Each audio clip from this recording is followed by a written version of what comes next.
Hello అండి అందరికీ నమస్తే అండి. Welcome back to my channel. నేనండి గంగాని. మళ్ళీ వచ్చేసాను ఒక మంచి రెసిపీతో మీ ముందుకైతే సండే స్పెషల్‌గా. ఇక ఆ సండే స్పెషల్ ఏంటంటే, ఈరోజు మనం చేసుకోబోయే రెసిపీ ఏంటంటే, కోడిలో వచ్చే కోడిగుడ్లు ఉంటాయి కదండీ! కోడిగుడ్లు అలాగే పొట్ట పేగులు అవన్నీ ఉంటాయి కదా! వాటితో అచ్చంగా అవేననమాట అండి. అలాగే గుండెకాయి, అలాగే మన తోలు అవి ఉంటాయి కదా! కోడి తోలు అవన్నీ కలిపి అయితే ఈరోజు నేను ఫ్రై అయితే చేయబోతున్నానండి. అది నేను మా ఇంట్లో మేము ఎక్కువగా స్పెషల్‌గా ఉంటాం అనమాట. సండే వస్తే మా వారు కంపల్సరీగా తీసుకొస్తారు. పిల్లలు చాలా ఇష్టంగా తింటారనమాట ఫ్రై చేస్తే. అందుకని ఇది నేను ఎలా చేస్తానో ఏంటనేది ఈరోజు నేను మీకు చూపిస్తానండి. చాలా సింపుల్‌గా, ఈజీగా అయిపోతుందనమాట. కొంచెం కష్టం అనుకోకుండా చేసుకుంటే చక్కగా ఫ్యామిలీ అందరూ హ్యాపీగా తినొచ్చు.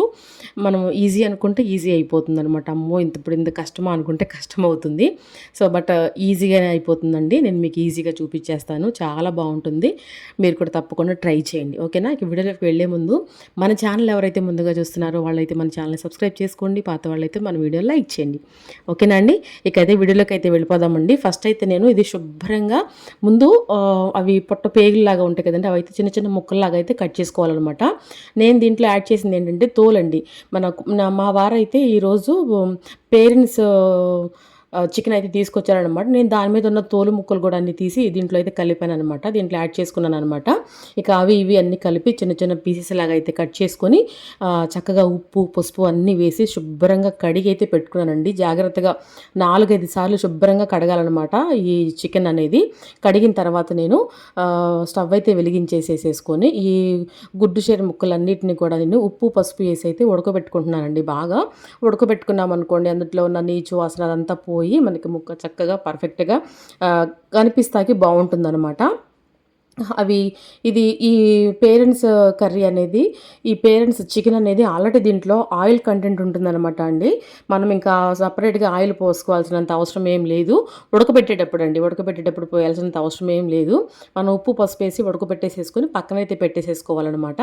పక్కన పెట్టేసేసుకొని ఇప్పుడు స్టవ్ అయితే వెలిగించేసేసి మనం ఫ్రై చేసుకుపోయే పెనం అయితే పెట్టేసేసుకొని ఒక 7-8 స్పూన్లు ఆయిల్ అయితే వేసుకోవాలన్నమాట అండి. ఆయిల్ వేసుకొని కాగనివ్వాలన్నమాట ఆయిల్ని అయితే. 7 స్పూన్ కొంచెం ఫ్రై కదా అండి, కొంచెం లిటిల్ బిట్ ఎక్కువగానే పడుతుంది ఆయిల్ అనేది. నాన్ వెజ్ కాబట్టి మనం ఎక్కువగానే వేసుకోవాలి. అందులో ఉండే మొత్తం ఆ క్లమ్జీనెస్ అంతా పోయి మనకి తింటాకి నీట్గా బాగుంటుందన్నమాట. ఆయిల్ కాగిన తర్వాత కొంచెం జీలకర్ర అయితే వేసుకొని ఒక టీ స్పూను, ఒక 2 బిర్యానీ ఆకులు తుంచి అయితే వేసుకోవాలన్నమాట అండి. ఇక నేను ఈ మసాలా వచ్చేసి నేను ఏమేమి వేసానో నేను మీకు చెప్తానండి. అయితే ఒక పెద్ద సైజు ఉల్లిపాయ అయితే ఒకటి తీసుకున్నాను. అలాగే ఒక చిన్న సైజు అల్లం ముక్క, అలాగే ఒక 4-5 నుంచి చిన్నులపాయ రెబ్బలు, కొంచెం ధనియాలు, అలాగే కొంచెము మిరియాలు, కొంచెము మెంతులు, లవంగాయి, దాల్చిన చెక్క, 2 యాలక్కాయలు అయితే వేసి నేను చక్కగా మిక్సీ అయితే పట్టేసేసుకున్నాను అనమాట. అది నేను చూపించలేకపోయాను, ఆ క్లిప్ మిస్ అయిందండి. పెడతాము. సారీ అండి. ఇక నేను చెప్తున్నాను కదా, మిరియాలు, ధనియాలు, ఆలుక్కాయలు, అలాగే జీలకర్ర, మెంతులు, అలాగే దాల్చిన చెక్క, అల్లము, చిన్నులపాయలు, ఒక పెద్ద సైజు ఉల్లిపాయ అనమాట. చక్కగా మనం అవన్నీ మిక్సీ పట్టేసేసుకొని ఇలా వేసేసుకోవాలన్నమాట. వేసేసుకుని అవి ఫ్రై అవుతూ ఉండగా మళ్ళీ ఇంకోటి ఏం చేయాలంటే ఒక 2 పెద్ద సైజు టమాటాలు, మరీ పెద్ద సైజు కాదు, మరీ చిన్న సైజుగా మీడియం సైజు టమాటాలు 2 తీసుకొని మిక్సీ జార్లో అయితే వేసుకొని కొంచెం పచ్చి కొత్తిమీర, అలాగే కొంచెం చింతపండు అండి.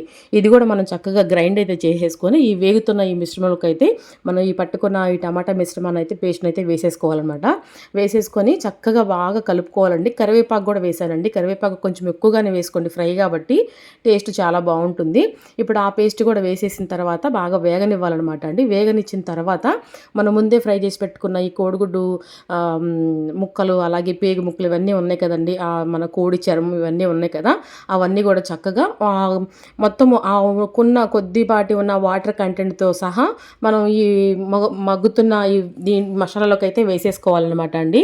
వేసేసుకుంటే చక్కగా ఆ ఉన్న వాటర్ కంటెంట్లోనే ఈ ముక్కలన్నీ చక్కగా మగ్గిపోతాయి అనమాట. చాలా బాగుంటుంది అనమాట. మనం మధ్య మధ్యలో 2 సెకన్లకి 3 సెకన్లకి తీసి కలుపుకుంటూ ఉండాలండి. ఓ గరగరా తిప్పేసేసేయకుండా నెమ్మదిగా తిప్పండి, ఎందుకంటే గుడ్లు ఉన్నాయి కాబట్టి పగిలిపోతాయి అనమాట. అందుకని జాగ్రత్తగా పైనుంచి కిందకి, కింద నుంచి పైకి మనం అనేది ఆ కర్రీ అనేది తిప్పుకుంటా ఉంటే చక్కగా మగ్గుతుందనమాట. సగం బడ మగ్గిన తర్వాత ఒక చిటికెడు పసుపు వేసుకొని కర్రీకి సరిపడా సాల్ట్ అయితే వేసుకుందామండి. మరి ఒక్కసారి ఎక్కువగా వేసేసుకోవద్దు, చాలకపోతే మనం లాస్ట్లో వేసుకోవచ్చు.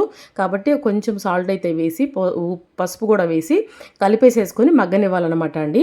మగ్గనిచ్చిన తర్వాత చూసారా ఇలా ఆయిల్ అనేది పైకి రావాలన్నమాట.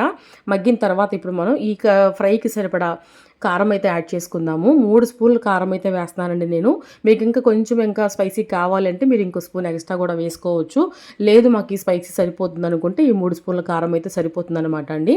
వేసేసుకొని ఇప్పుడు ఇది కూడా చక్కగా కలిపేసేసుకోవాలి. కలిపేసేసుకొని కారం వేసిన తర్వాత చక్కగా కలిపేసేసుకొని మనము ఒక 2-3 నిమిషాలు మగ్గనిద్దామండి. మగ్గిన తర్వాత నేను ముందే కొత్తిమీర అయితే చక్కగా అంతా శుభ్రం చేసేసుకొని కడిగేసేసుకొని కట్ చేసి పక్కనైతే పెట్టేసేసుకున్నానండి. కారం వేసిన తర్వాత మనం అంతా ఆ కారం అంతా ముక్కలకి పట్టేలాగా కలిపేసేసుకోవాలన్నమాట. కలిపిన తర్వాత నేను ముందే శుభ్రంగా కడిగి పెట్టుకున్న ఒక గుప్పుడు కొత్తిమీర అయితే వేసేసుకుందామండి. వేసేసుకొని అసలు చూసారా అప్పుడే మన ఫ్రై ఎంత కలర్ఫుల్గా కనిపిస్తుందో వేసేసుకొని ఒకసారి చక్కగా కలిపేసేసుకుందాం అంతా చక్కగా. చాలా చాలా ఫ్యామిలీ అందరూ ఒక చోట కూర్చొని చక్కగా ఈ ఫ్రైని అంతటిని కూడా మనం ఎంజాయ్ చేస్తూ తినొచ్చు అనమాట. అంటే చాలా బాగుంటుందన్నమాట. మధ్యలో మా చిన్నబాబు వచ్చి నాకు ఒక చిన్న హెల్ప్ అయితే చేశాడు. అదైతే నేను మీకు ఈ వీడియోలో అయితే షేర్ చేయడం జరుగుతుందనమాట. చాలా హ్యాపీ అనిపించింది నాకు. మమ్మీ పొద్దున్న నుంచి నువ్వే చేస్తున్నావు మమ్మీ, నేను నీకు హెల్ప్ చేస్తాను మమ్మీ అని చెప్పేసి అని మా చిన్నబాబు అయితే రావడం జరిగిందనమాట. అంటే మనం ఆ ఫ్రైలోకి అలాగే కూరలో కూడా నేను మసాలా అయితే వేపి ముందే పెట్టుకున్నాను. ఇక అదైతే గ్రైండ్ చేద్దామని అనే లోపల మా చిన్నబాబు వచ్చి మమ్మీ నేను పడతానులే అని చెప్పేసి వాడైతే పడతం జరుగుతుందనమాట. ఇలా కొన్ని కొన్ని చిన్న చిన్న సంతోషాలు మనసుకి ఎంతో తృప్తిని ఆనందాన్ని ఇస్తాయి కదండి. అవునో కదా, తప్పకుండా కమెంట్ సెక్షన్లో షేర్ అయితే చేయండి. ఇక మా చిన్నబాబు అయితే నాకు పౌడర్ అయితే పట్టించాడనమాట. పట్టించిన తర్వాత చూసారు ఇక్కడ మనం కారం వేసిన తర్వాత చక్కగా సిమ్ చేసేసుకుంటే ఆ ముక్కలకి అన్నిటి కూడా ఆ మసాలా పట్టి చక్కగా మగ్గుతుందనమాట అండి. మగ్గిన తర్వాత ఈ గరం మసాలా ఏంటంటారా, ధనియాలు, దాల్చిన చెక్క, లవంగాయలు, ఒక 2 ఆలుకాయలు నేను చక్కగా వేపుకొని పొడైతే పట్టుకున్నానండి. అదనమాట ఇది. పట్టుకున్న తర్వాత మనం ఈ ఫ్రైలోకి అయితే వేసేసుకొని ఒక స్పూన్ దాకా అయితే వేసుకోవాలండి. వేసుకొని చక్కగా మళ్ళీ కలిపేసేసుకోవాలన్నమాట. అస్సలు ఎక్సలెంట్గా ఉంటుందండి, తప్పకుండా ట్రై చేయండి. చింతపండు మాత్రం వేయడం మర్చిపోవద్దు. చింతపండే ఈ ఈ ఫ్రైకి చాలా టేస్ట్ అనమాట. అయితే ఇక వేసేసుకున్నాం కదా, అన్నీ వేసేసుకున్నాం మనం ఆల్మోస్ట్. పచ్చిమిర్చి అయితే ఒక 2 పచ్చిమిరపకాయలు తీసుకొని చిన్న చిన్న చీలికలాగా కట్ చేసుకొని వేసుకోవాలన్నమాట. ఇవి మధ్యలో పంటి కింద తగులుతా ఆ ముద్దలో పెట్టుకున్నప్పుడు ఆ పచ్చిమిరపకాయ ముక్క తింటా ఉంటే ఎక్సలెంట్గా ఉంటుందన్నమాట టేస్ట్. అలాగే మళ్ళీ కొంచెం కొత్తిమీర వేసుకోండి. ఫ్రైలో ఎక్కువ కొత్తిమీర కరివేపాకు ఎక్కువ వేసుకుంటాం కదా, సారీ అండి, కరివేపాకు ఎక్కువ వేసుకోవాలన్నమాట. వేసేసుకొని ఒక్కసారి మళ్ళీ కలిపేసేసుకొని ఒక్క 2-3 నిమిషాలు మగ్గనివ్వాలండి. ఆల్మోస్ట్ అయిపోయింది మనకి ఫ్రై అనేది. ఇలా మనకి చక్కగా మగ్గిపోతే అసలు నేను వండుతూనే ఉన్నాను. మధ్యలో మా చిన్నబాబు వచ్చి మమ్మీ కొంచెం పెట్టు అని చెప్పేసి అని కొంచెం పెట్టించుకెళ్ళాలన్నమాట. ఉప్పు చూస్తాను అని చెప్పేసి అని వాడికి పెట్టించిన తర్వాత మళ్ళీ కొంచెం పైనుంచి కొత్తిమీర అయితే వేసుకొని ఇక ఫైనల్గా అయితే మన కోడి చెరవ ఫ్రై అయితే రెడీ అయిపోయిందండి. ఓకే అండి, ఫైనల్గా అయితే మన కోడి షెర్వా అంటే కోడి మేము అట్లా అంటామండి. మీరేమంటారో నాకు తప్పకుండా కమెంట్ సెక్షన్లో అయితే షేర్ అయితే చేయండి.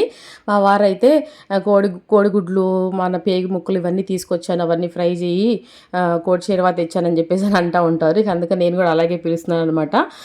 పర్టికులర్గా నేను దీనికి ఏం నేమ్ పెట్టాలనేది నాకైతే తెలియదండి. మీకు తెలిస్తే కనుక మీరు తప్పకుండా కమెంట్ సెక్షన్లో షేర్ అయితే చేయండి.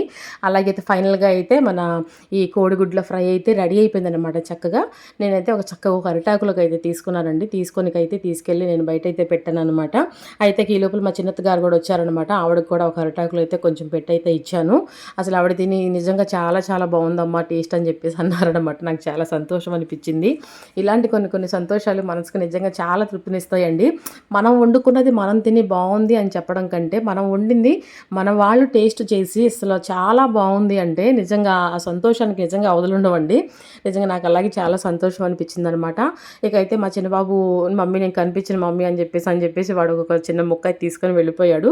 ఇదండి ఈరోజు వీడియో అయితే ఎలా అనిపించింది అంటే కమెంట్ చేయండి. మరొక మంచి వీడియోతో మళ్ళీ కలుసుకుందామండి.